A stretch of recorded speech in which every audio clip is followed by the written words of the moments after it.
Anupam. Good morning, sir. Good morning, Vidhu. Good How are morning, sir. you, Vidhu? So I'm fine, sir. Doing good? Okay. Yes, sir. Yes, sir. Right. I So was just nice. discussing with him, sir. You were not there, so in fact, he is remembering that you sent him messages in 2018 and also in 2021. Yes, I remember. I remember Vidhu Shekhar. He had responded also. I remember that also. Yes, sir. Yes, sir. Right. But I was feeling very glad that you came to know about my achievement. Thank you. Okay, go ahead, Professor Anupam. Yes, please. So I think Ankruti, you may start because I think it is No, it is still 2 minutes are there. 2 minutes are there. Yeah. So I was introducing our faculty members to him. Dr. Anjali Gautam is there, Dr. Kokila is there, and Professor Yeah. Pawan Chakravarti is there. Professor Pawan Chakravarti, are you available? Okay. And I think Dr. Munin Roja was to be there. Probably I will check it. Yeah, I can see Professor Pawan Chakravarti. Yes. Hello, am I audible? Dr. Pawan Chakravarti, you are audible. Yes, yes. So good morning, and Okay. I think Mr. Vidhu, actually, you may be knowing him already, Dr. Yes, sir. Pawan I know Chakravarti. Pawan, sir. Yes, sir. Good morning, sir. Yeah, And I've already, I was listening to your interaction with him. Happy Diwali, Vidhu. Happy Holi, Happy Holi. Happy Sorry, Holi, I'm sir. making this mistake. Happy Holi. Hmm. Yes, sir. Same to you, sir.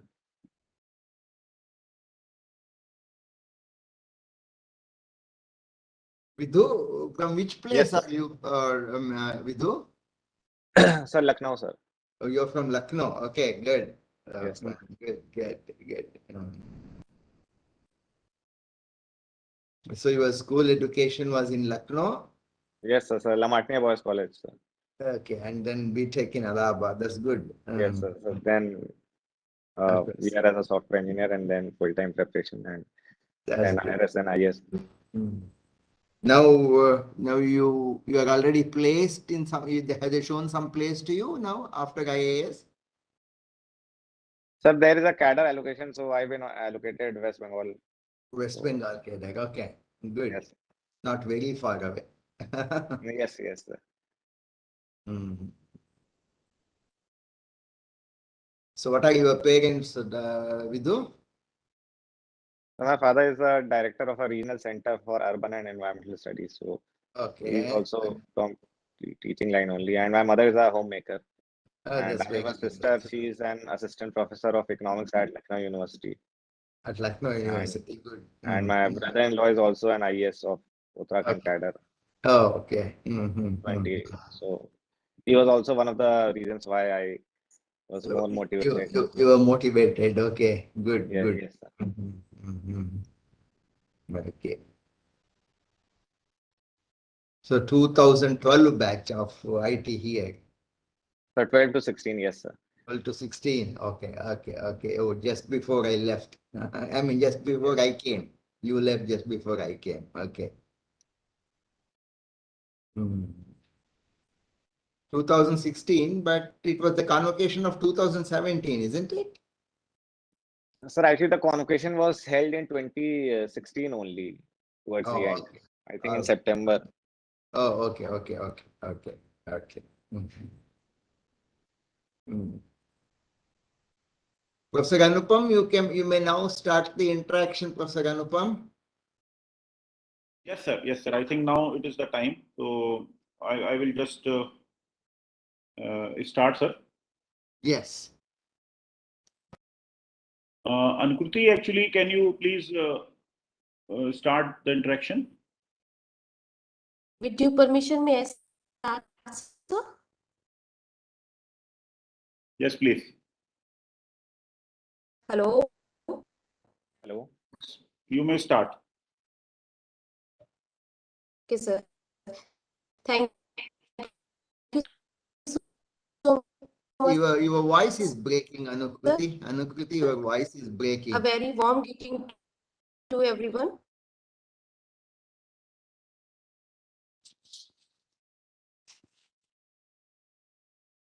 So may I audible to all you? Yes, yes. Hello. Yes, you are Hello. audible. Okay, sir. Thank you so much, sir. A very warm greeting to everyone. I, Anukriti Tripathi, Technical Staff at Alumni Affairs IIITA. I would like to invite you all in a IIIT Alumni Webinar Series 10. I'm happy to see the good strength in this webinar, which is held a day after Holi. Wish you all a belated happy Holi. I hope you all enjoyed a lot yesterday. I feel privileged that I am moderator of this talk.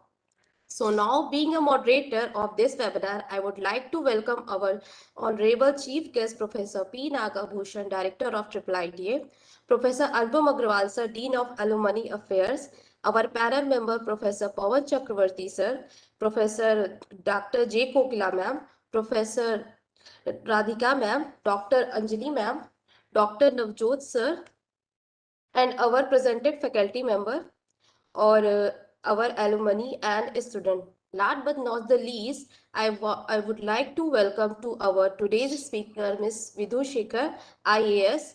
Now I request to Professor Anupam sir to give brief introduction of Mr. Vidhu Shekhar. Over to you, sir. Thank you, Akriti.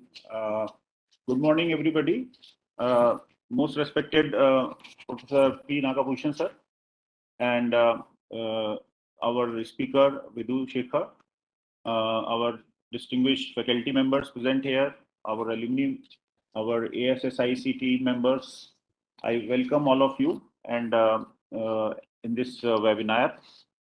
In fact, I remember I requested Vidhu when last year to spare some time to present his webinar, but that time he was about to go to Lal Bahadur Shastri Academy. Then he told me, I will try to, give it my webinar after a few months. So I'm very happy that now he has, he has agreed to give this webinar.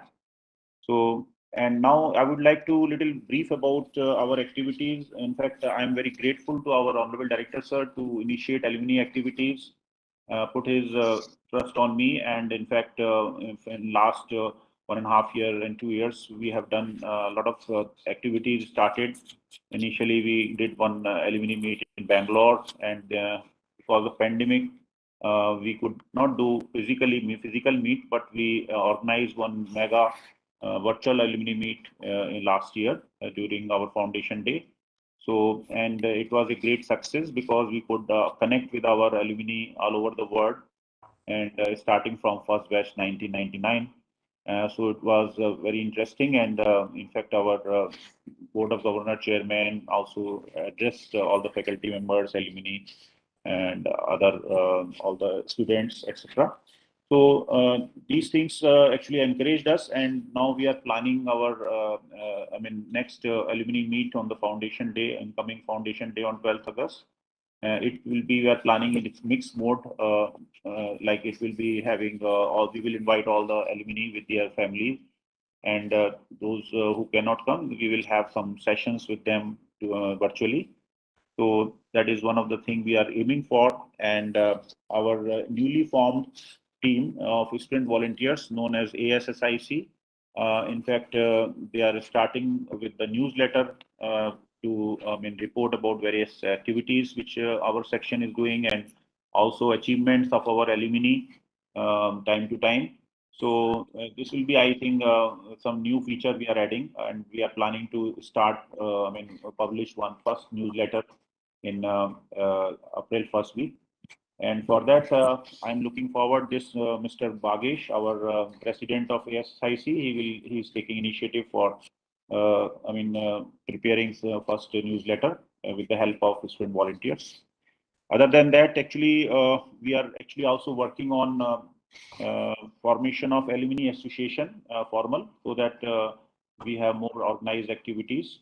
So that association is almost bylaws and everything is finalized, and we are going to now submit our application in the like Star office in Talierganj, Allahabad. So once it is agreed, then it will be like a formal association will be there. And in addition to that, we have already started something interesting program, which is mentorship program on 5 tracks actually. So that our current students can benefit from these activities. First track is related to our higher education and engineering, like students who want to go and join PhD programs or MS and PhD programs in top universities abroad. So they can actually get, advice from their seniors who have already done their PhDs from top universities. So one track is on higher education, other track is on management education. Then we have one track on startup or setting its own company. So in that each track, we are having some distinguished alumni members who are already pioneer in that area, and they will be interacting with current students to clarify their doubts or help them in whatever way they can help. So I hope with this kind of alumni interaction, our current students will get a lot of benefit. And as well as we are having one more track on placement. So 5 tracks we are started. Placement track has already been, first interaction has already been organized roughly 1 month back, where our 5 to 6 alumni and top companies like Google, Microsoft, and others, they had interaction with our 3rd year and 4th year students, and they advised them. So we want now these activities on fortnightly basis on a round robin fashion, based on the requirement. So I think this will be very, very beneficial for our current students. So in fact, some of our alumni have also volunteered to offer certain specialized lectures. Recently, one of our senior alumni, Ms. Karuna Gupta, also volunteered to give lectures on business analytics.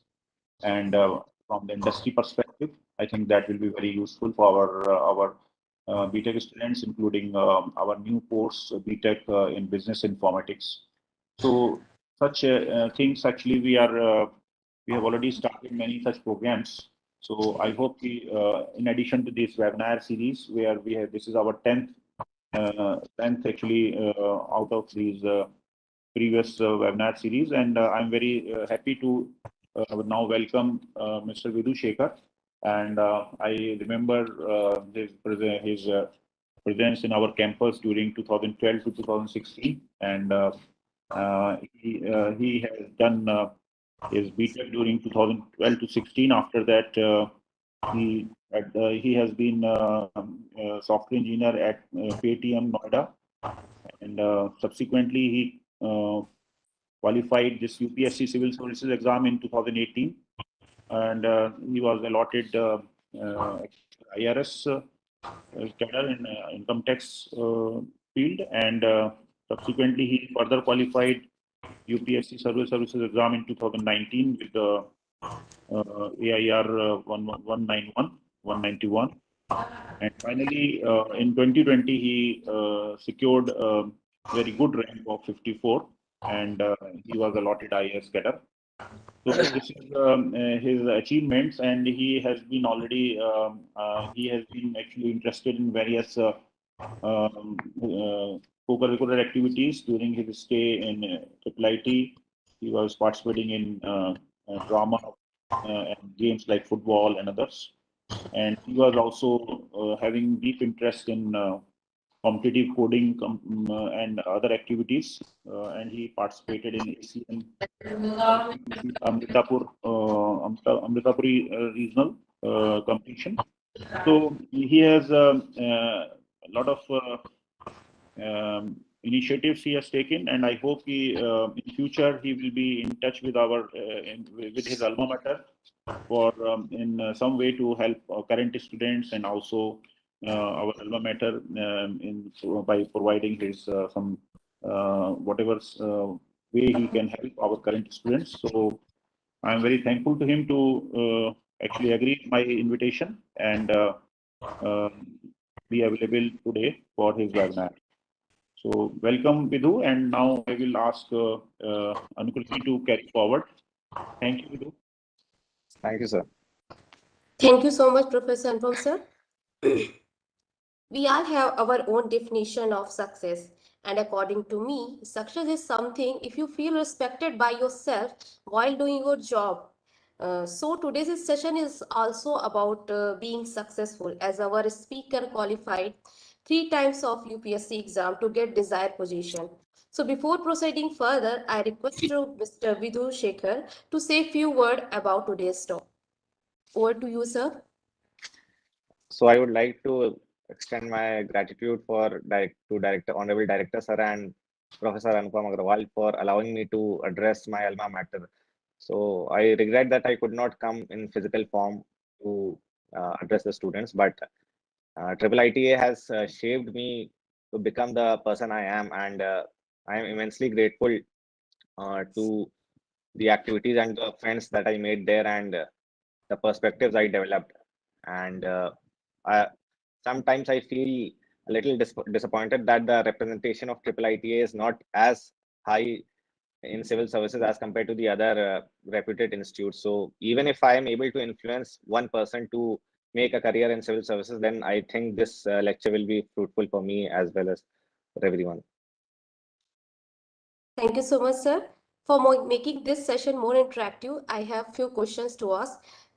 So Sure. please share your childhood memories, hobbies, and your school life, sir.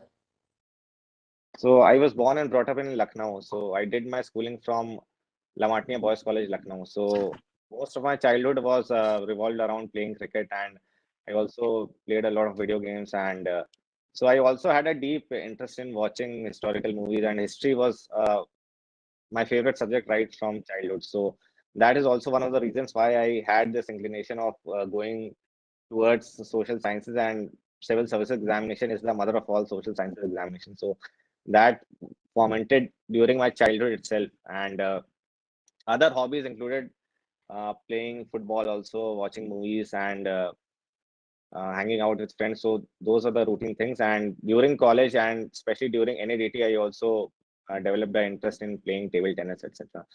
And I was a decent student right from childhood. I was never amongst the toppers. So that is one thing which I would like to point out to people who think that this exam can be only cracked by people who are lifelong toppers. So the majority of the set you will find there in the academy are lifelong toppers, but then there are people like me who were decent enough throughout, but never really were at the top. But still, we were able to devise a clear strategy and were able to outperform most of the lifelong toppers also. So That's that's it. interesting, sir. So proceeding further, so as you have done bachelor degree from Triple ITA, so please share your memorable moments at staying Triple ITA, or what you like the most about the institute. So my stay at Triple ITA was very enjoyable for me. I developed new friends. I participated in several sports like volleyball, cricket, and most interesting events were the cultural events, the effervescence. I think Sunburn came in 2013 or 14. So that was a very interesting and memorable event for me. And the technical competitions that were being held were also very memorable for me. I was into competitive coding. So I was regularly active in Code Chef, Code Courses, etc. So that prompted me to go to ACM, ICPC and prepare for it. So the online experience was a very uh, thrilling experience for me, and we actually qualified our team of 3 people. They qualified for the on-site at Amritapuri, and the on-site was also a very memorable moment for me, even though we could not perform as we had hoped for. And so the competitive coding was one of the defining aspects of my college life. And then what I liked the most about this institute was that the specialized technical focus it provided towards computer science right from the start. So I've interacted with many people now in the academies from other colleges from computer science, but the first year they are mostly not exclusively oriented towards technical specialization as compared to triple ITA. And then there is the environment of coding and overall computer science there. For example, in competitive coding or Google Summer of Code or all the hackathons that are being done. So the people from IIITA have a very strong grounding in technical expertise as compared to the most of the other computer science related institutes. And what I would say is that this has led to a reputation of IIITA in the computer science field and software industry in general. So I have many friends in the academy who are from uh, who have done jobs in software field. So each of them are aware of IIITA's commendable reputation. So that I feel is a remarkable thing about this institute. Yes, sir, this also a message. Efficiency was the first culture event held at IIITA Boys Hostel. My batch had organized along with 2B2K and 1919 batch. This Okay, is okay. message from the Ansuman Patro. Okay, sir, proceeding further. As you have a done bachelor degree from IIITA, then you worked as a Paytm as a software engineer. Then you start preparation for the civil services. How this drastic change comes into your mind, sir? So I always had the ambition of becoming an IAS officer at the back of my mind, right from the childhood itself. My everybody in my family also used to tell me that IAS bano, or matlab, you can do a lot of good things by becoming an IAS. But uh, when I took PCM and then I got into engineering, so after that, the idea of giving this exam was at the back of my head, but it was not the center focus of my attention. So I was involved in different things. I was involved in programming. Then college itself has a very rigorous academic orientation and different activities. So also I did not really had that much of interest in giving this exam during the college time. So during the college time, most of my energy was that maybe I'd get a decent placement and then look further ahead what to do in my life.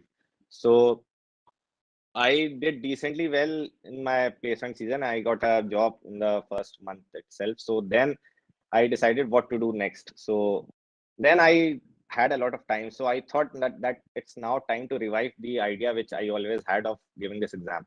So then I started preparing my final semester itself. I started reading the NCRTs, reading the newspapers to at least develop some understanding of what exactly this exam is about. So then when I had to join the company which I had got placement in June 2016. So at that time, I had almost developed a decent grounding in the syllabus which is required for this exam. So now, then I decided that I'll give the 2017 attempt with my job itself. So I used to prepare uh, for the prelims exam of 2017 by coming back from the office, and then it was a difficult process to manage both the things, but I somehow managed.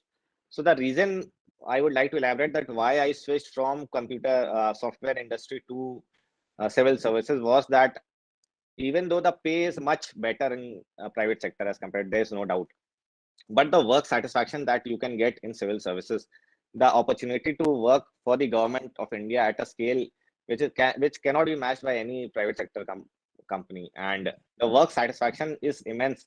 You are directly able to impact the lives of the people, of the common and most marginalized citizens of the country. So, and then I also had this charm for this exam because as I already told, that social sciences was always my natural calling, which I felt. So this exam gave me an scope to read all the different diverse subjects in detail, and I had this gut feeling that I'll be able to do very well in this exam because of my inclination towards these subjects. And then there is that thrill of proving yourself at the national stage in one of the most competitive examination. I remember that even from that is also a reason that from triple ITA there was not much people who were qualifying. So I also took it upon me to somehow to put the flag of triple ITA into the list by qualifying this exam. Okay, thank you, sir. So please share your journey from preparation of civil services to become an IRS and then IAS officer, and what problem and challenges you faced while doing the preparation of civil services. So as I already told that I started preparing in the final semester some basic reading, basic level of reading, and then after with job I started serious preparation. So I used to come back by 7. Then I used to have my dinner and sleep for 2.5 hours, I think. And then I used to wake up at around 10 o'clock in the night. And from 10 till the morning 4 a.m. I used to study. Then at 4 I used to sleep. And then at 9 I used to wake up and then go to the office. So it was a very challenging and difficult schedule that I was following. So, but it paid off. I cleared the prelims of 2017 by a comfortable margin. And but big blunder in my strategy which I made was that I completely neglected the mains examination. And after prelims and till mains, there is a very short gap of around 3 months. So it's not humanly possible to cover the entire main syllabus in those 3 months.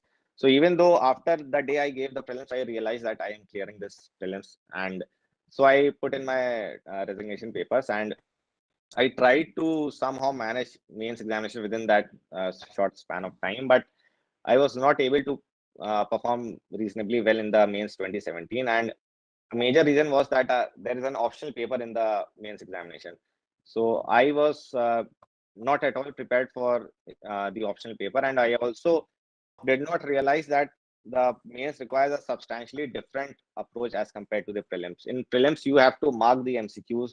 So you can leisurely read it on your laptop and still pass the exam. But in mains, it's a subjective exam. You have to write for 3 hours at a breakneck speed without keeping the pen down. So I was not accustomed to writing such long descriptive papers. And there are two papers each day of 3 hours. So 6 hours you have to continuously write.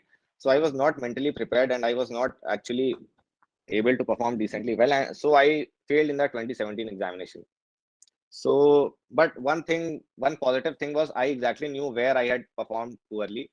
That was the optional paper. And later on, when the marks came out, I realized that the essay paper was also a paper where I had performed less than my expectations. So 2018 examination, I had made up my mind that this is my final shot, and I have to somehow at least get some rank, because I had left my job, and being unemployed for too long might have consequences if I want to further join back the private sector. So in 2018, I had made up my mind of do or die situation. So in 2018, I again started. Initially, I focused on covering my option, and then I switched on to the prelims 1 month before prelims, 1.5 months. So I again comfortably cleared the prelims, and then for mains also this time I put in a lot of hard work. I took the exam very seriously. The mains examination, I used to write tests. I used to write for, I think, sometimes for 8 hours every day, just writing. So several were finished the day I brought it itself. And so I performed reasonably well in the mains. I felt that I should be able to clear this mains examination, and I was able to clear. And then came the interview, and interview also went smooth enough, and I got 173 rank. So 173, I got into IRS income tax. So, but still, my inner motivation was to be an IAS officer. The prime reason was that the difference between the service, IRS is a very technical and sophisticated service which is catering only to tax paying classes.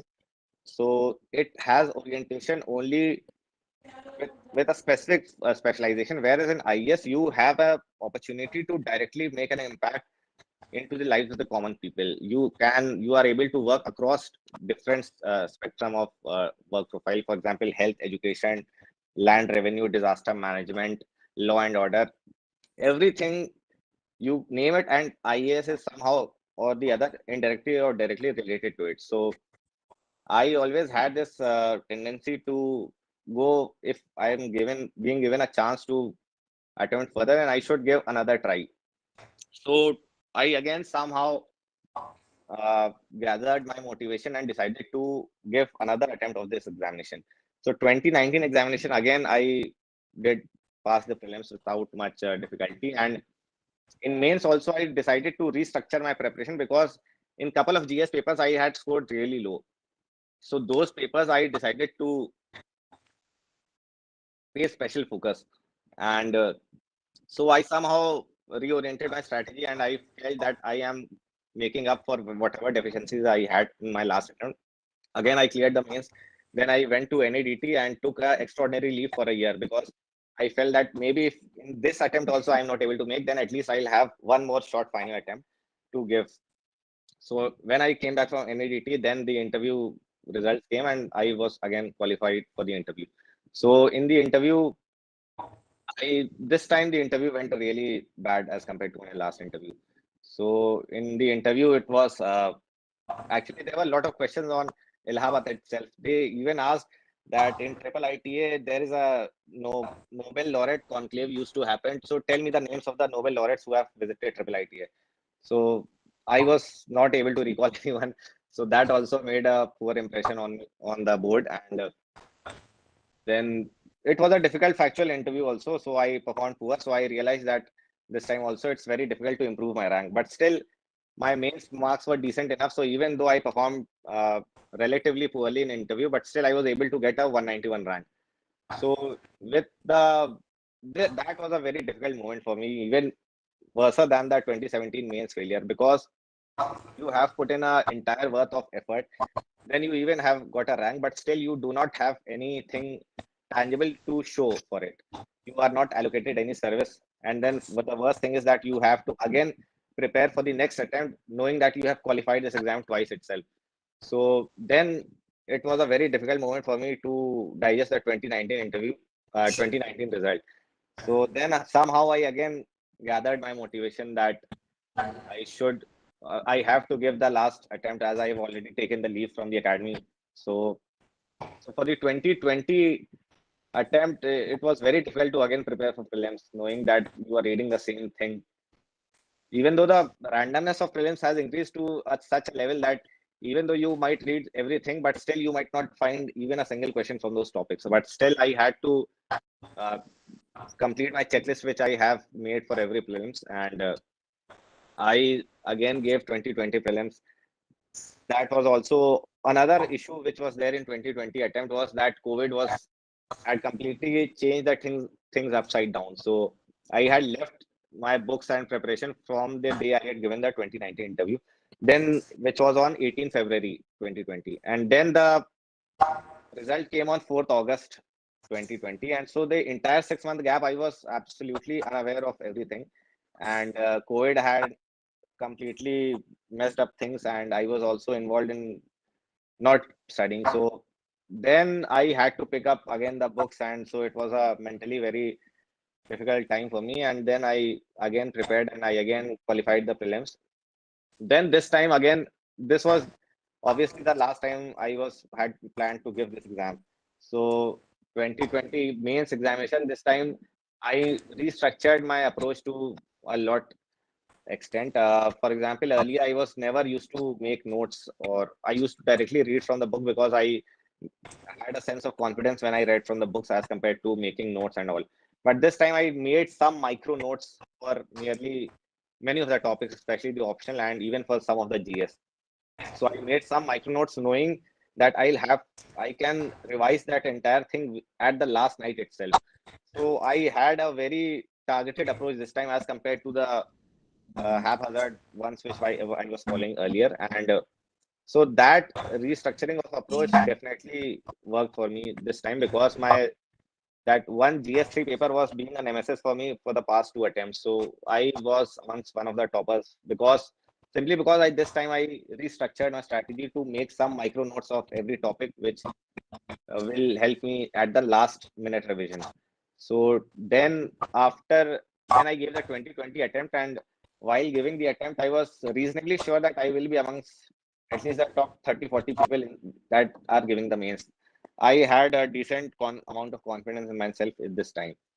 Then after giving the mains, I joined the National Academy of Direct Taxes, which is the parent academy of IRS.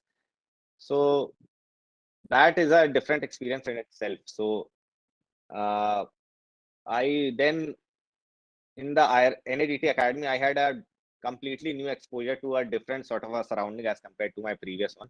Earlier, I was only restricted to people from technical background, whether in the job or in the college. Now I had people from diverse backgrounds, such as lawyers, doctors, people from social sciences. So, and they were actually quite talented people, which we usually do not. They were also culturally, they were very sound. So they had a lot of cultural interest, and then also the training itself had a lot of modules and attachments which actually refined my personality to a large extent.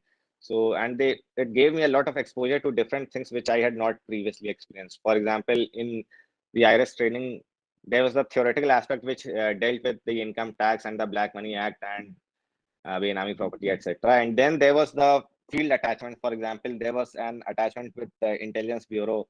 Was an attachment with the Army, industrial attachments, and then there was a 3-week dedicated on-the-job training experience where I actually got to participate in income tax searches and all. So that completely gave me an exposure of how exactly the government is functioning.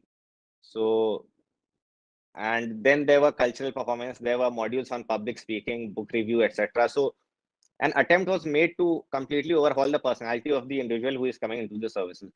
So that was a very enriching experience for me. So I also had to prepare for the interview alongside my training of IRS. So again, COVID came and the interview was initially scheduled in, I think, May or June. But again, because of COVID, my interview was scheduled on the last day at 22nd September. So it was difficult to prepare for the interview exhaustively as compared to my previous attempt, because earlier I used to have full time with me and I used to prepare dedicatedly, and now we have to balance between the training and the interview preparation. But still, I somehow managed to prepare because of there were many people who were giving the interview. So the 2020 attempt interview was on 22nd September. So it was the last day, and again I actually underperformed as compared to my 2018 interview, and it was below my expectation, the interview. So I was completely disheartened by when I gave the interview. I felt that I have wasted this opportunity also. I was not able to tackle. I had actually put a lot of expectation on myself to that I have to perform well in this attempt, because this is the last time I'm giving this exam. But still, I was not able to deliver my 100%, because mainly because of the burden of the expectation that I had put on myself itself. And so 22nd, I came out of the UPSC Bhavan after giving the interview, and I was quite disappointed. So then I had completely given up my hopes. And on the 24th, it was a pleasant surprise that, as destiny would have it, I was able to get 54th rank and get into the IES. So it was a quite a surprising moment for me, because I was not expecting even a rank after the interview I had given. But even the interview marks were decent. The performance that I had given, actually, it was quite proportional to what I got. It was not that they had unjustly marked me or something. It was a decent. So that's my journey. So, Vibhu, I have a small question. Actually, maybe Ankurti, I will stop for a moment. I mean, during your difficult times of struggling for, third time giving this, who were more supportive to you, in your family, your father? Who were more supportive for that? Who encouraged you? You can tell something. So that's a very interesting question, sir. Actually, my family was always very supportive of my pursuit of civil services. My father was always supportive of that. Even if when I had quit the job, also that was also a very difficult decision for me. But still, my family was supportive that you can leave the job and go for this examination. And even after that, my third attempt, when I got 191 rank, but I still did not get any service. So my family was also very supportive of me, that they were reassuring me that it's not that you are not getting anything out of it. You are getting ranked 2 times in a row. So just a little push in certain areas, and then you will be there where you want to be. So I think the support provided by my family was instrumental in maintaining the right mental composure and balance, which ultimately this exam, which I will again stress, is a more of a test of your mental fortitude and strength, because studying and all is something which everybody can do, but it's the process year after year you have to engage yourself in books and maintaining focus. So I think right state of mind and strong willpower is the most critical factor, which is critical in this examination. Maybe if your father is there, would like to see him and say, Sir, talk with actually, him. I am sitting alone, sir. Okay. So I'll maybe definitely get him to talk to you. he can feel free at the end. Maybe we would like to greet him. Huh? Okay, Yes, okay. continue, Ankuriti. Okay, great, sir. So let's proceed further. In your point of view, so what to do and what not to do during the preparation of civil services? So what to do? First of all, I would say that strategizing beforehand and having a clarity of thought that what exactly I want to, how I want to structure this preparation. So the most critical aspect is the optional subject, the decision of choosing the optional subject.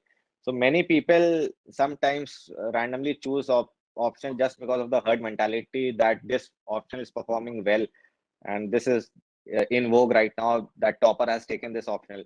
So you have to uh, realize what aptitude you have and what is suitable for you. For example, I realized that I am better with some social sciences blended with some pure sciences. So anthropology was my option because of certain aptitude reasons. But some people simply take geography because there are large number of coachings of geography, or some people take mathematics even though they are not very good with it, just because it has a very high scoring potential. So that one thing. Second is that you need to have very limited resources.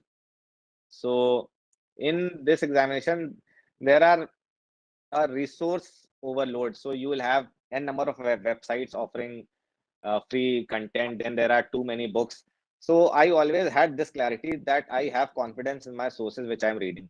So I won't be running around buying a number of books just because I feel the fear of missing out on something.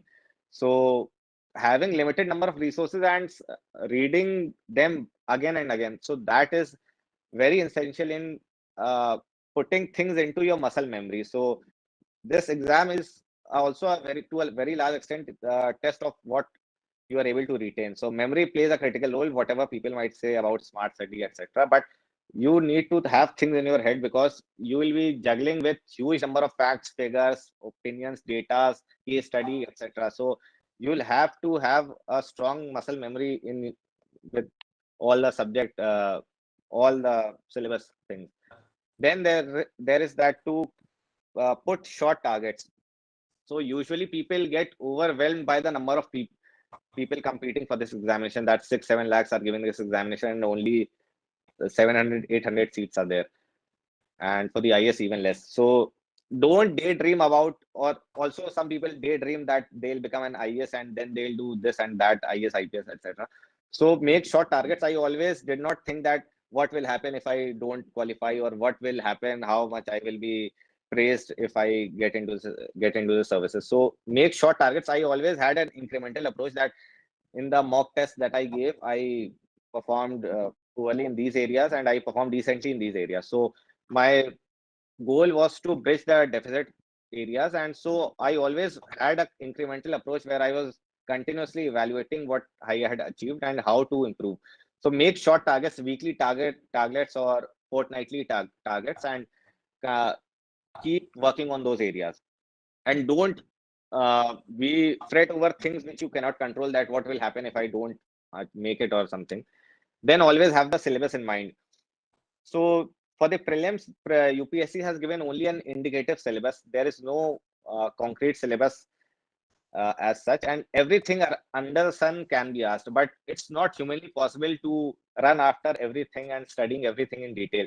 So you need to always have it in the back of your mind to calculate the return on investment on what you are studying. So everything might sound intellectually very stimulating to you, but you cannot run after everything. So I always had this in my back of my mind that whatever I am studying, whether that will be useful for the exam or not.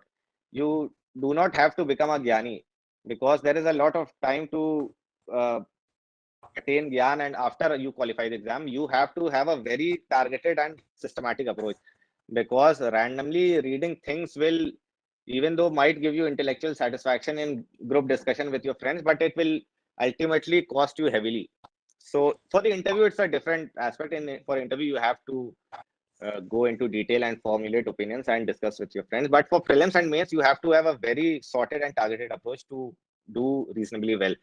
Then also don't burn out yourself by overexerting yourself by studying 14 15 hours one day and then not studying for the next 3-4 days. So always have a short target, have a target of studying whatever you have decided for yourself. I used to study 6 to 8 hours every day, and I did not exert myself any day except for the few days before the mains examination. So at that time, you have to consolidate what you have read throughout the year. So at that time, it makes sense to put in as much as you can. But throughout the year, you have to maintain a decent pace and do not overstress yourself by uh, reading too much and overexerting yourself and costing yourself physically as well as mentally. Then also it's better to develop some hobby that you can pursue in your free time, because it's not possible to study all the time and you need to have a break from the continuous GS optional and prelims mains cycle.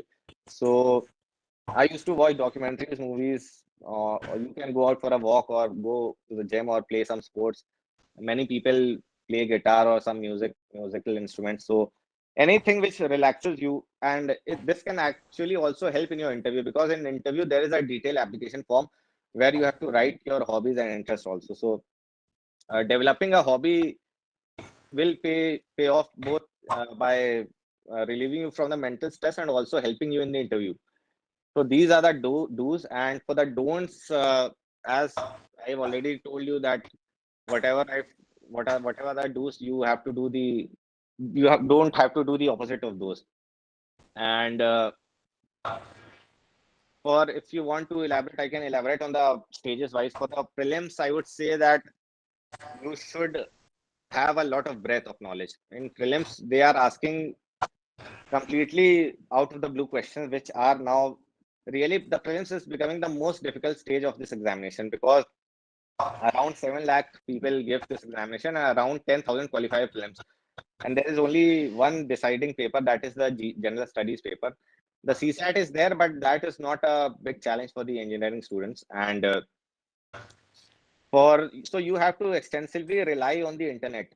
So for prelims, for example, there are certain sections like environment, art and culture, current affairs. So for those, as much as you can read, you have to do a lot of hard work for it. So extensively rely on the internet as much as you can, and also read the previous year's paper to develop a knack of what exactly are the themes that UPSC is targeting. For example, in history, there is themes like Buddhism, Jainism are repeatedly asked, and for environment, there are questions on national parks, Ramsar wetlands, biodiversity parks, etc. So you have to develop also practice a lot. So you have to get a hang of uh, guessing the answer if you have eliminated 2 out of the 4 options. So practice as many mock tests as possible. So I used to give at least 40-50 mocks before every prelims.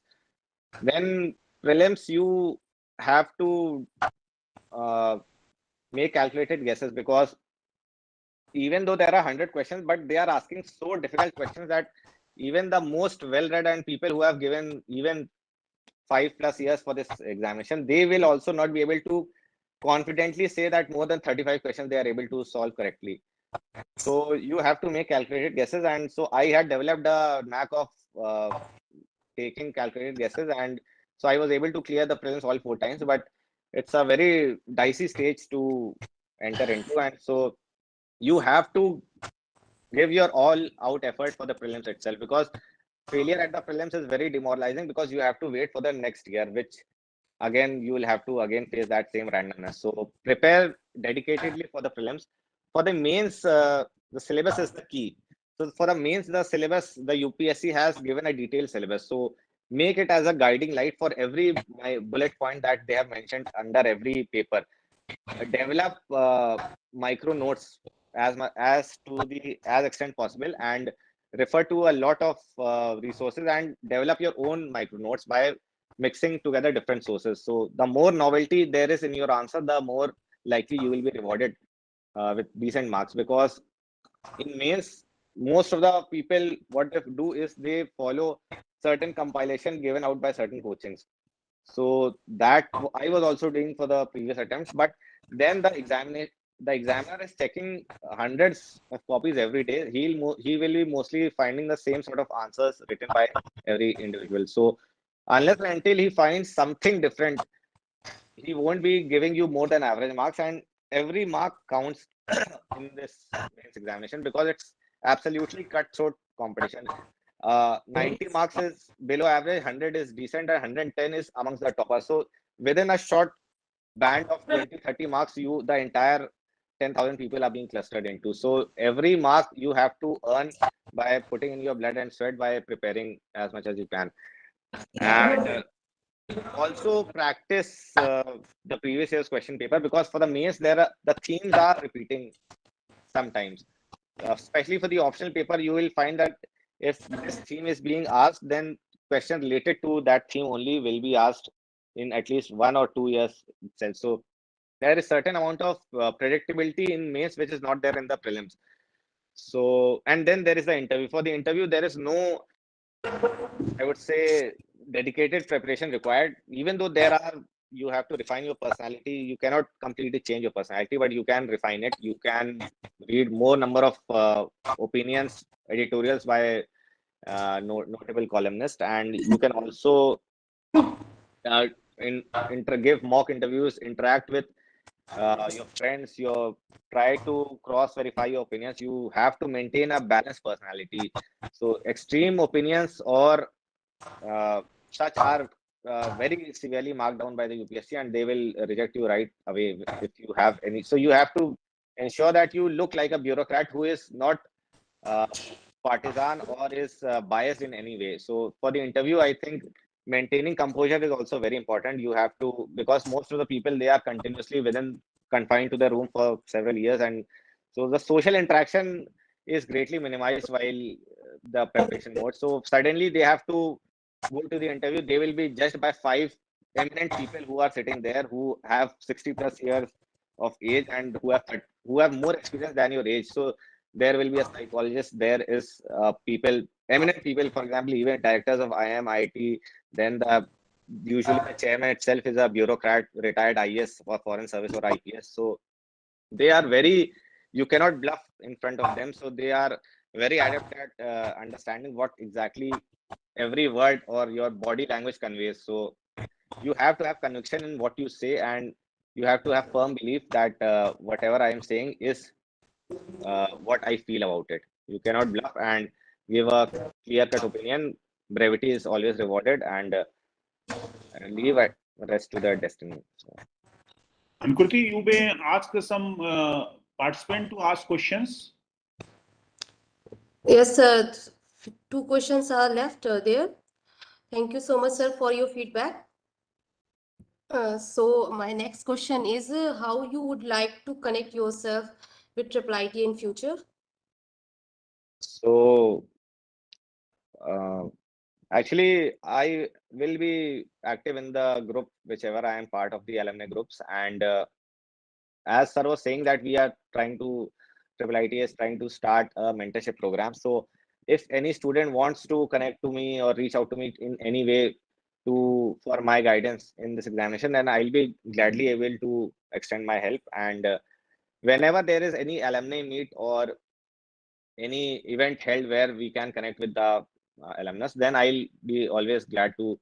Then, as a life as a civil servant, wherever possible, I can extend my help. I will be gladly willing to. For example, in as an IS, there is a lot of scope to influence. For example, even CSR or all funds, etc. If we can somehow persuade people, eminent people, to contribute to Triple ITA, then I'll be always willing and glad to do my fair share of work.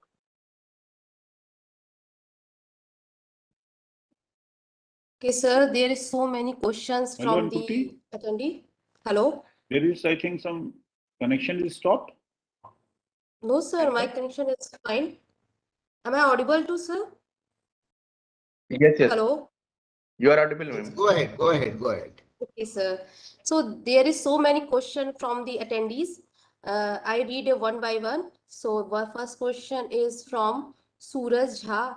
I would like to ask if someone having 2+ year of experience in software industry Is it late for his to start preparation for IAS? No, I don't feel that it is ever late to start this preparation. I have met with several people in the academies who have started their preparation at the age of 30 and still they have been able to make it.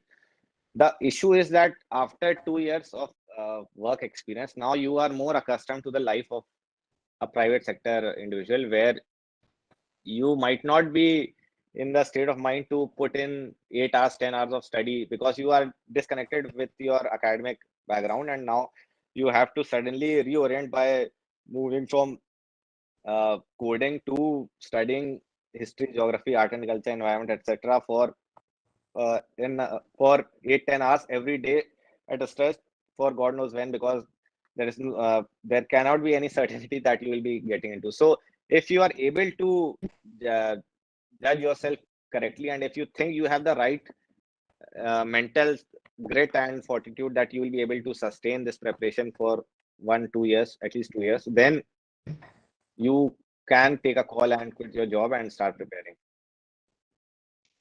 Okay, sir. One question from Ayush Rana. Sir, from where you did your preparation, was it self or from any coaching? So most of my preparation was, especially for general studies, was by myself only, because I had decent confidence in my social sciences skills, and I was able to. Actually remembered a lot of things from my 10 and before class 10. And for optional, you have to. It's advisable that you take some coaching, because for optional subject you require at least graduate level of understanding. So you are competing with people who have studied that as their graduation subject, and you need to have a depth. So a guide. So the mistake which I made in 2017 attempt was my optional I did on my own randomly without any clue. I used to do read anything with whichever is relevant for the exam or not. So it was undirected.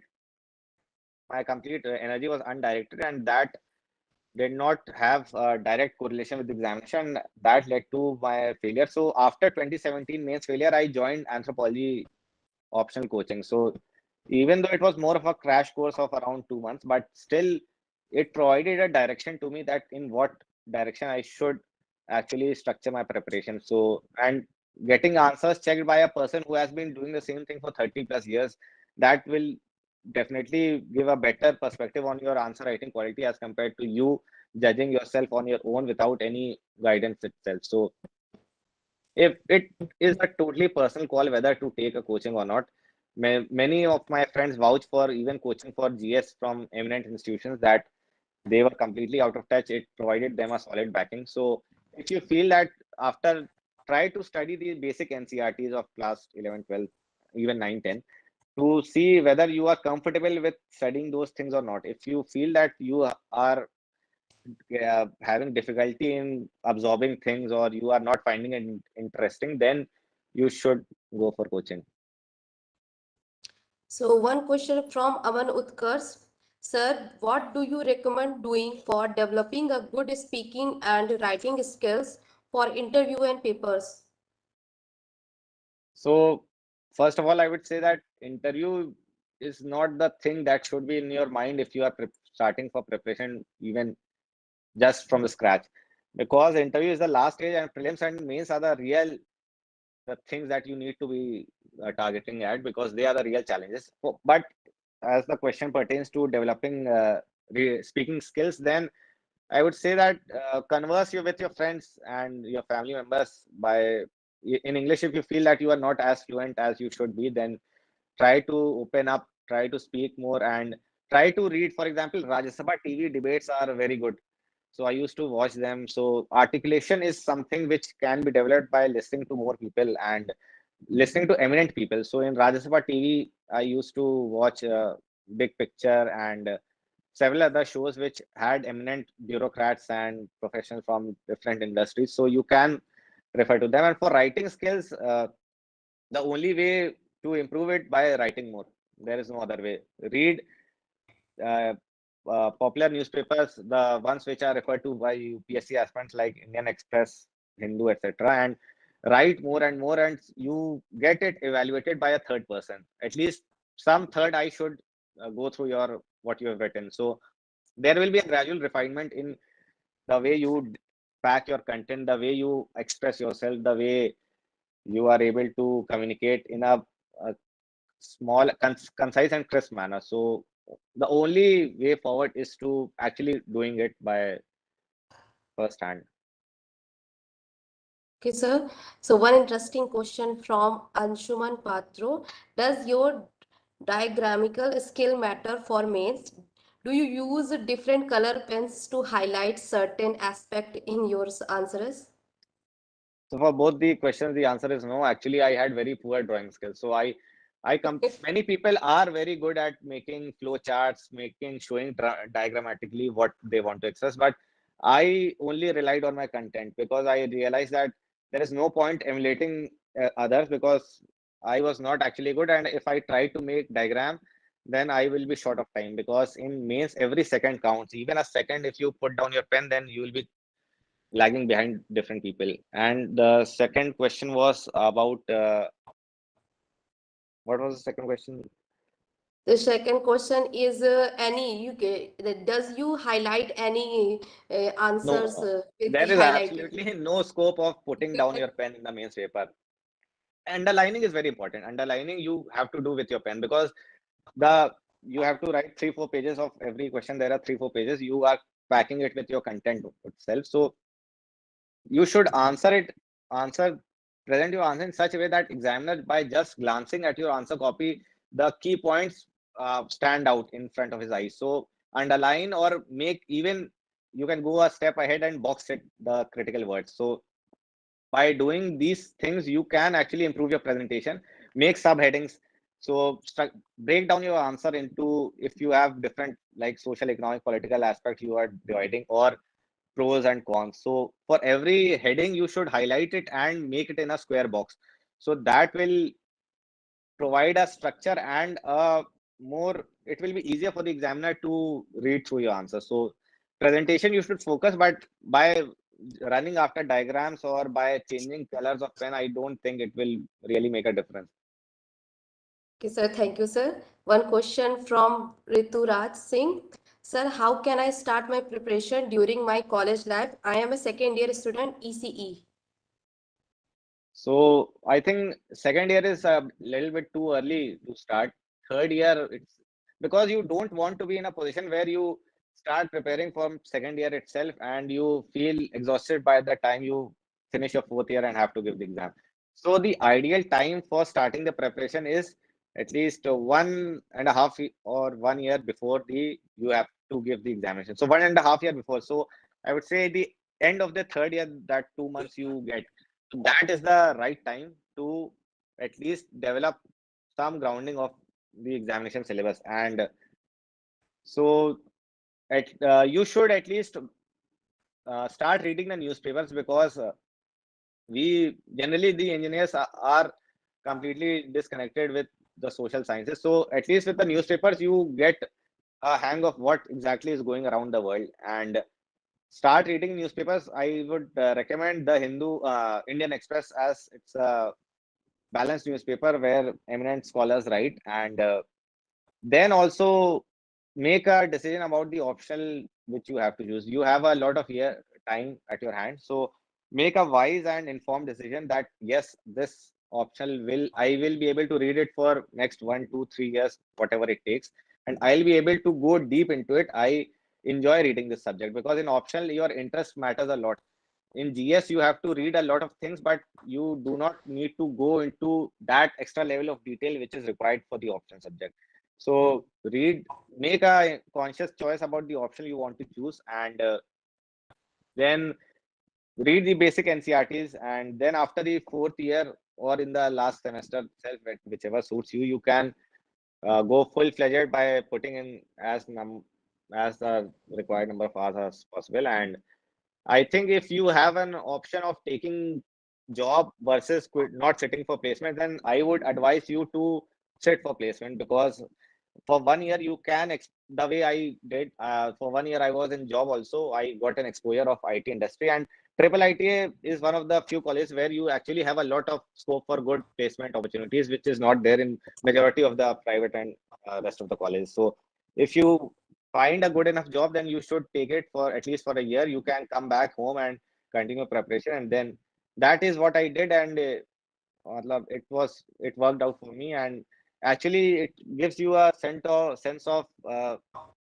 comfort at the back of your mind that you have an experience of a year. So even if things don't work out in this exam, then you can always switch back to private sector and you have something to show for. Actually, Vidhu, actually, So, yeah, I am finding a lot of questions are coming, but we have shortage of time. So Yes, I sir. would like to actually ask our faculty members also to basically have interaction with you. And my first question will be like, you are, BTech with IT. How would you like to use technology in your future endeavor? Actually, like government has a lot of things like smart city ideas and other things. So, it will be better if you use your technology background for better administration and other things. What is your view on it? Sir, actually, now the focus of the government itself is towards a technology centric administration. So technology is now permeated every aspect of the governance. And only day before yesterday, the Honorable Prime Minister was addressing us at the Academy valediction ceremony, and he also stressed that two things which we need to focus on in inculcating in administration is first is artificial intelligence, and second is data governance. So the Prime Minister itself, when he's highlighting that these two things are the most critical areas which the academy should focus, then you can understand that which direction the future of administration is going. And technology is something which now whether it is implementation of scheme, whether it is monitoring, whether it is formulation, or every aspect is dominated by technology, AI, machine learning, video conferencing, image recognition, NLP. Everything is being used by the government. I have studied a lot for the general studies, so I'm aware that even though the common public might not realize, but they are being used in the background, these technologies. Yes, in fact, I also listened Honorable Prime Minister's interview, and he was emphasizing on the use of these upcoming technologies in the administration, like Yes, sir. artificial intelligence and other things. In fact, some of you should be, using this nowadays. So many cyber crimes, so many things. How we can Yes, sir. have better administration, because these things also affect the actually, law and order problems, other things. So as an administrator, you have to see everything. So probably technology, Yes, I sir. think, will play a major role in future. I understand. Yes, sir. It is playing a major role, sir. Dr. Ashutosh, would you like to, interact with him? Yes, yes, yes. First of all, Vidhu, congratulations a lot. Thank you, sir. Thank you, sir. Yeah. I have a question.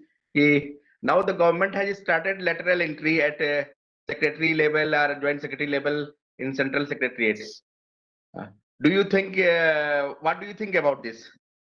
So I think it's a good step because currently in several ministries there was stagnation happening because the career bureaucrats have a different perspective of things, and people who are there in experts in the industry, they have a different perspective. So we needed people to come into to bring in some fresh insights. For example, in several ministries like science and technology and health, there is a drastic need for fresh infusion of fresh ideas.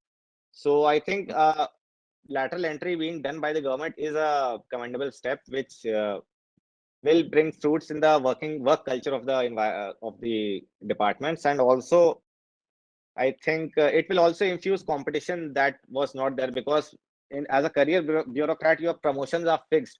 So sometimes it may lead to inefficiency, which a person from the private sector bringing in someone from the private sector may not lead to such instances, and it may lead to competition, and performance pressure will be there greater now as compared to the previous regime. Okay.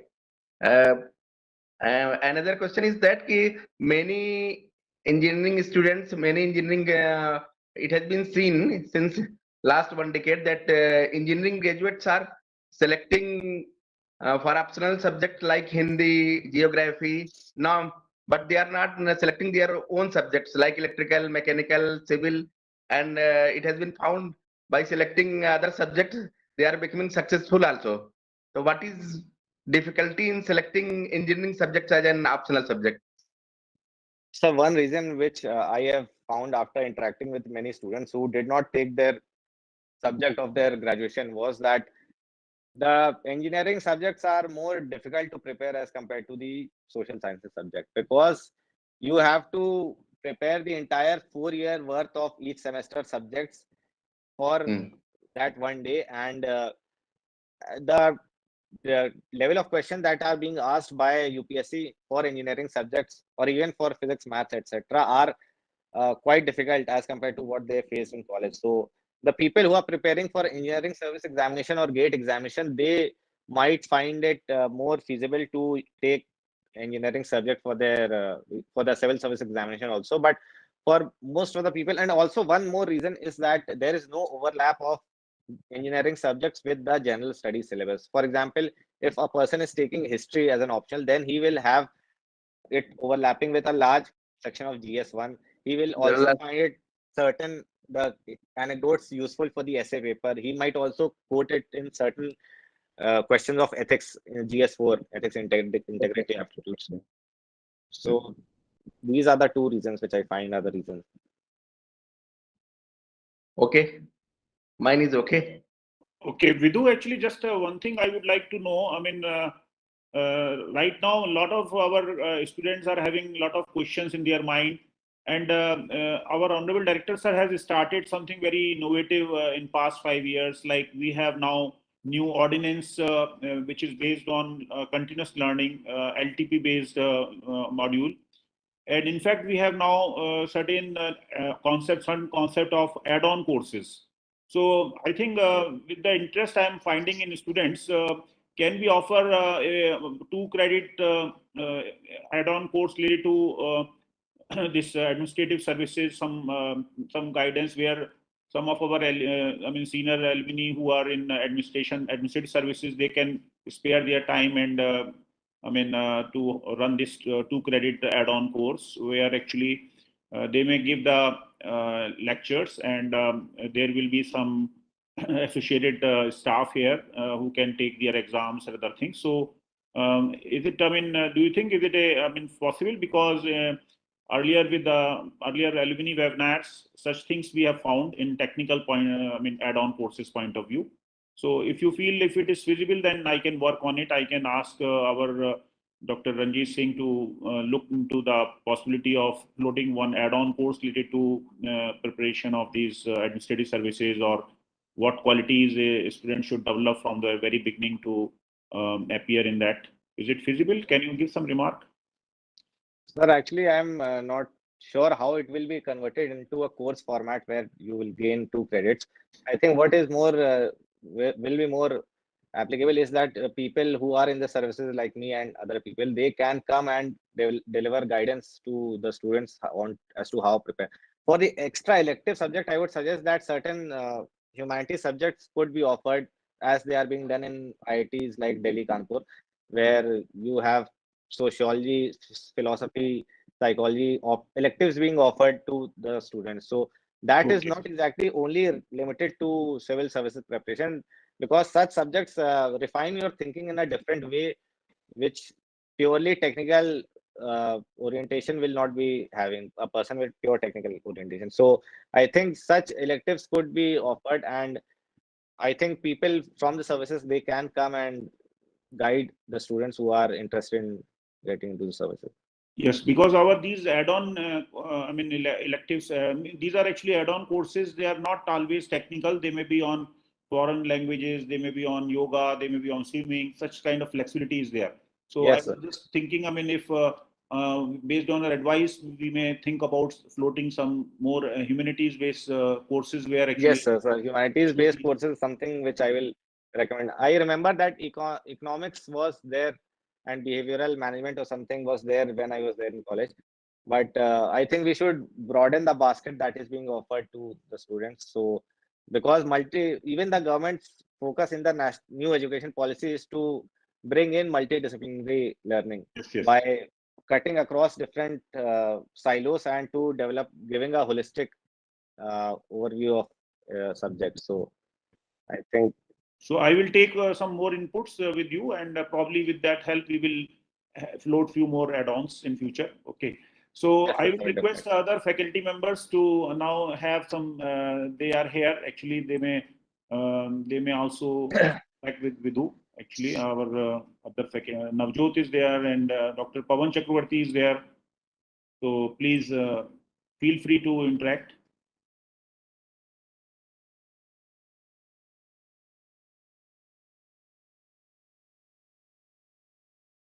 Professor Pavan Chakravarti, are you here?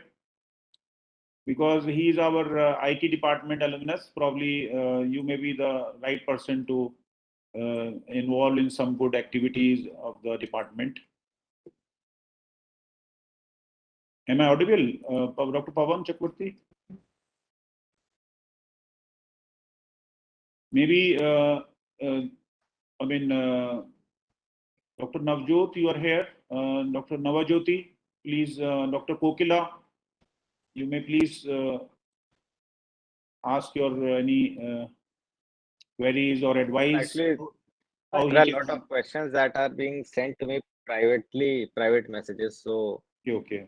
there are too many questions to. That's why I was thinking, address. like we can have some sort of a mentorship program where actually we will Yes, organize. so that will be more feasible as Yeah. compared to, because there are very diverse questions which Yeah. every one itself will take a large chunk of time. So Address. Mr. Dr. Mr. Bagesh is here. He is a PhD scholar here, and he is president of ASSIC. So I will be requesting him to organize next mentorship program on related with and civil services related thing. And there we are in touch with many alumni of Triple ITA who are in administrative services.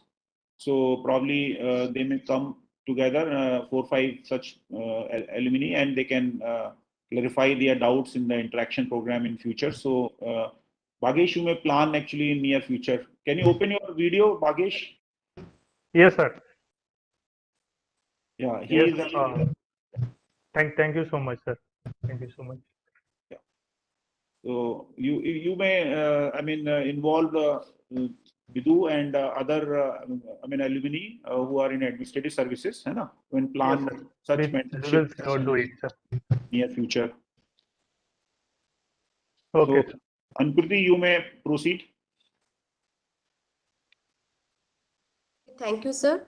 Now I request to our Head of Institute, Honorable Director, sir, to say few words regarding this webinar. Over to you, sir. Okay.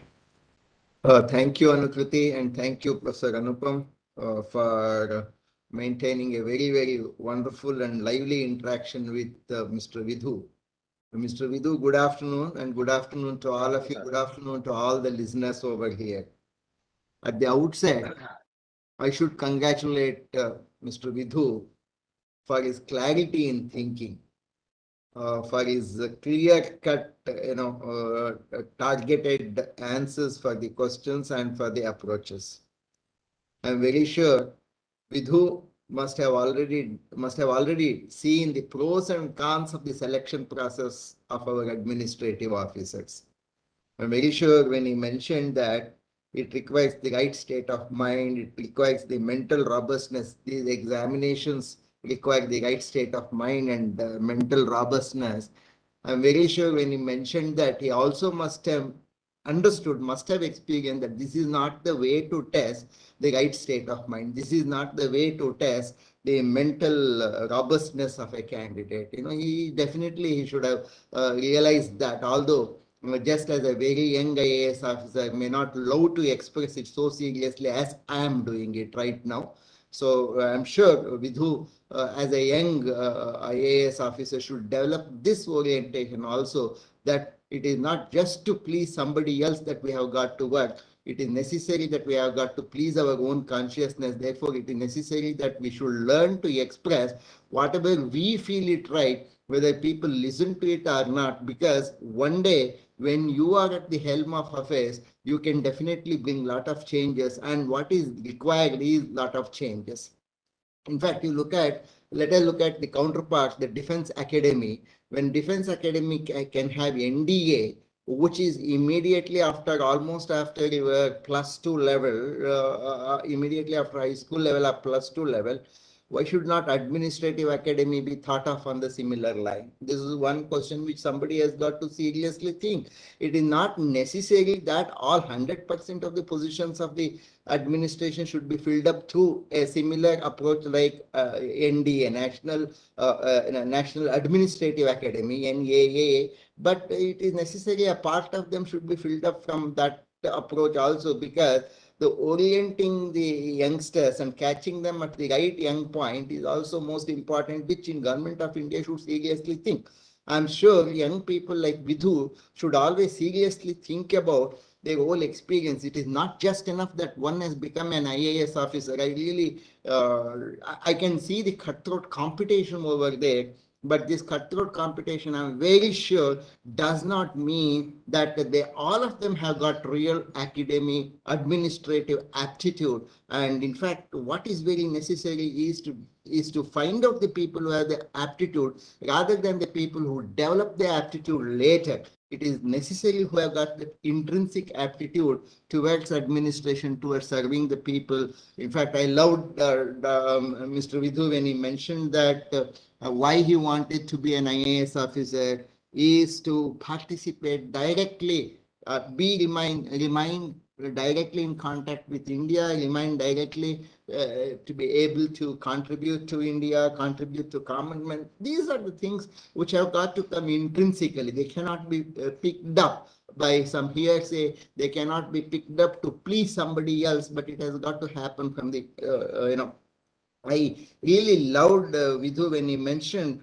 one important point, that it is not only the diversity in the answers, but also the beauty in the answers is that it should be, you should be able to demonstrate more originality in your answers, which catches the attention of the examiners. Well, that is what is very interesting. One point which, although he was mentioning that unfortunately in this country, everything is preparation. Even LKG examination is preparation. IAS examination is also preparation. Ultimately, PhD is also preparation. PhD YY is also preparation. And the learning definitely takes a backseat. But then I enjoyed when Mr. Vidhu mentioned that later I realized that there has got to be learning process. In fact, he did not use the word learning, but he said that I made my own micro notes on whatever I studied. That is the beginning of the learning. So he understood, he really realized that learning is more important than just stupidly preparing for some examination so that it is only the maximizing the marks and maximizing the scores. But still, well, there have got to be strategy. I really appreciated the daredevil answer given by Vidhu. Why engineering people, to the question asked by Dr. A.K. Singh, why engineering people don't choose engineering subject, their own cognate subject, as a subject of study. Well, he mentioned a very strategic answer, and an answer which naturally is an answer of maximization with minimum efforts. Like take history, it will help you to write an essay. Also take history, it will help you to make a lot of interesting observations, quotations, and it is also necessary that it develops the social aspects and it links you to the real living. And I'm very happy Professor Anupam also has has picked up the clue from this discussion, that our add-on course, the whole spirit of add-on course is the diversity to be brought into the engineering. And I'm sure people should have different baskets like humanities. Right now we have language baskets, you have some humanities basket, you have some philosophical basket. They should be strengthened and students should be encouraged to build in the diversity in the whole learning process. I'm very, very happy. So when I'm sure this type of experiences shared by Vidhu would definitely be useful to our younger generation, our generation who would like to become the administrative officers. But then what is most important is, as Vidhu has indirectly mentioned, is to focus on today, because whatever we learn today, whatever we experience today, whatever we internalize today shall always be the part of learning process, and that should be ensured very richly in all our life. That is most important.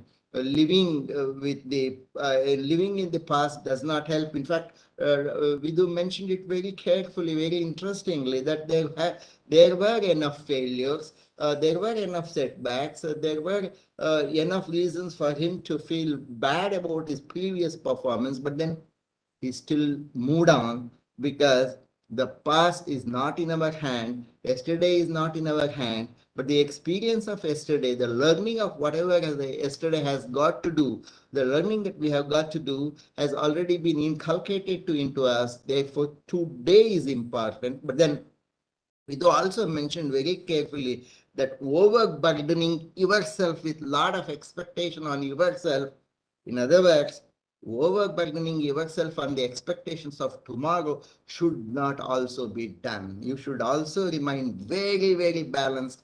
So learn to live today, make use of the time today, and every minute of today is very precious, and every minute has got to be focused into learning. Well, Vidhu mentioned it very carefully, but I very strategically mentioned focus on learning, not on just preparing to clear some examination, because preparation leads you only to mold yourself into pleasing others. But what is more necessary is to please yourself, please with your own performance. What is necessary, that I have got to be happy with whatever I have done, with clarity within myself.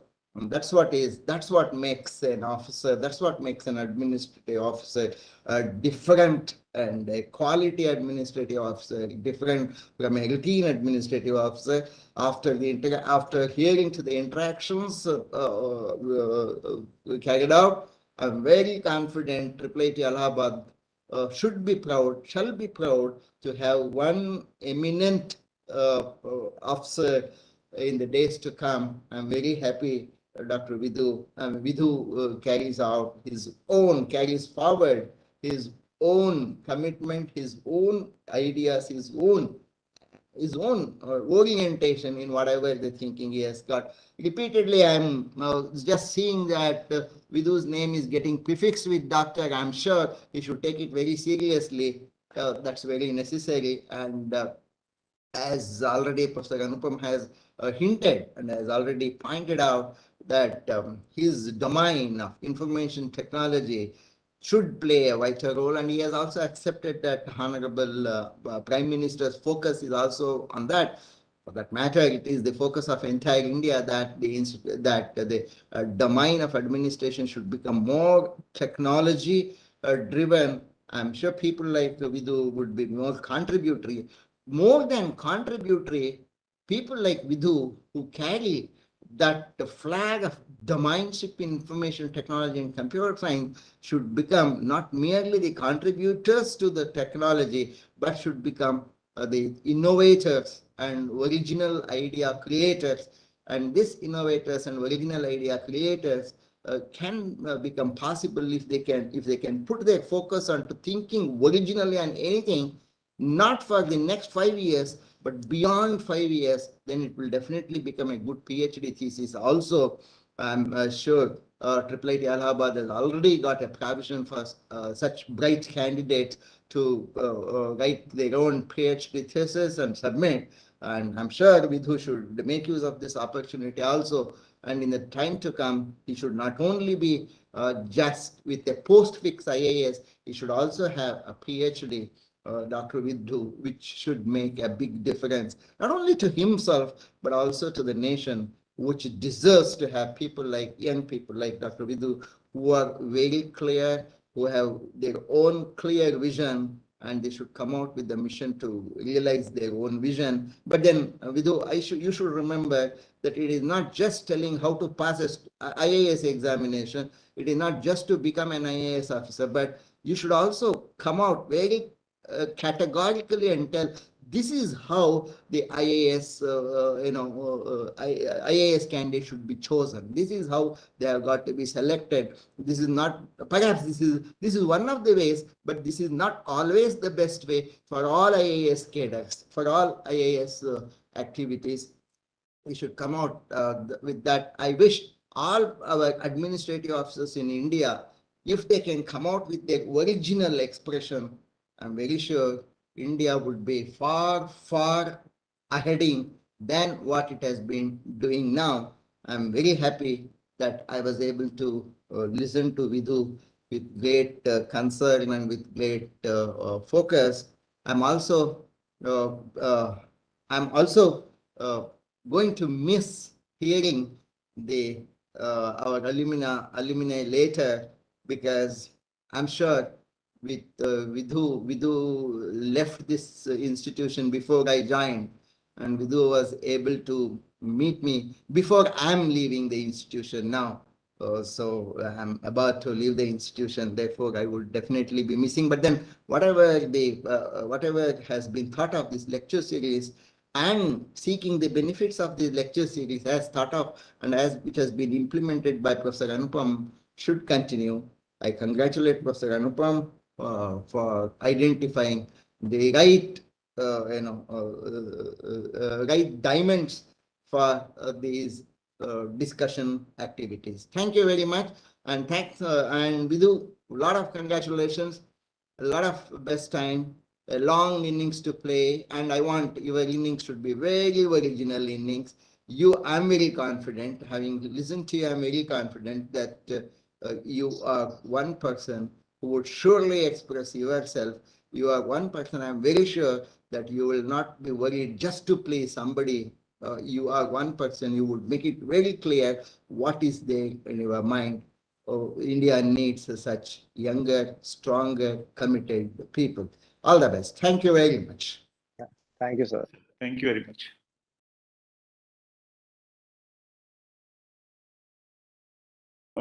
Ankruti, please unmute yourself.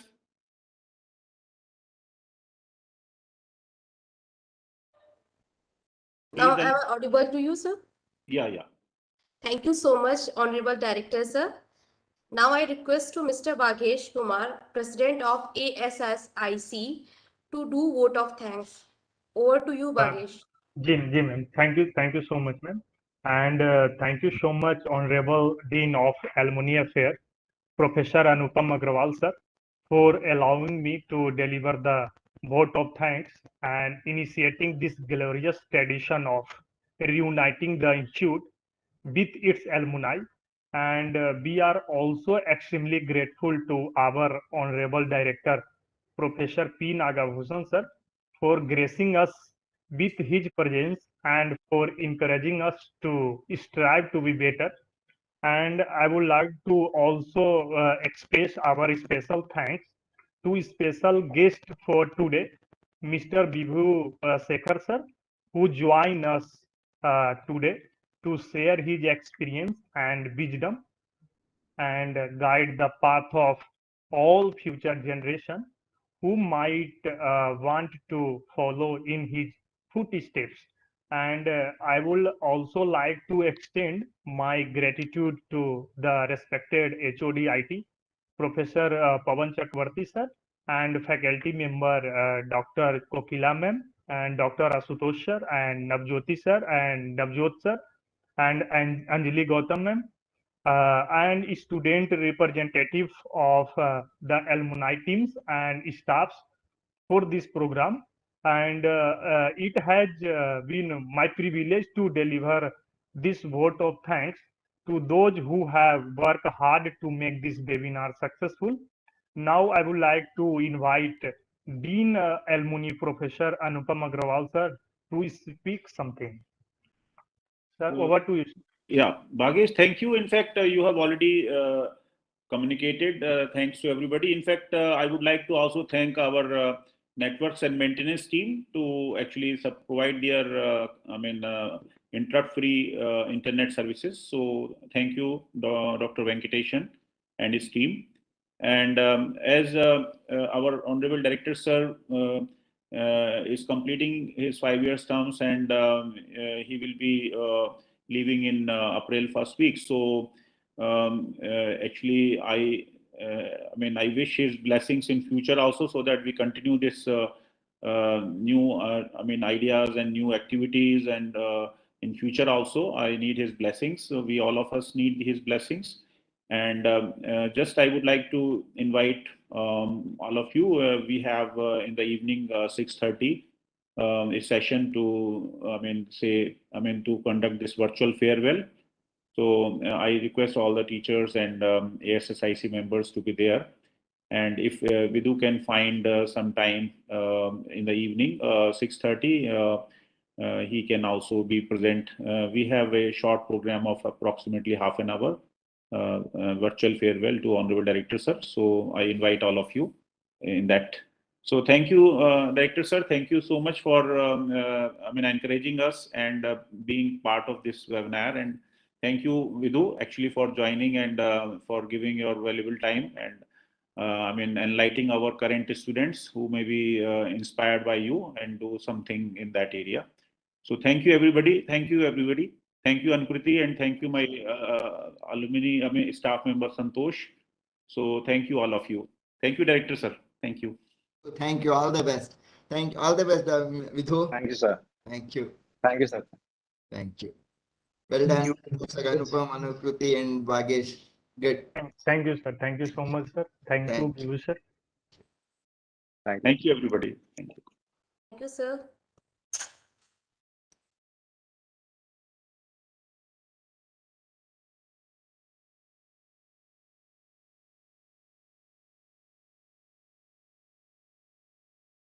Okay, best wishes, congratulations with you once again. Thank you, sir. Okay. Okay.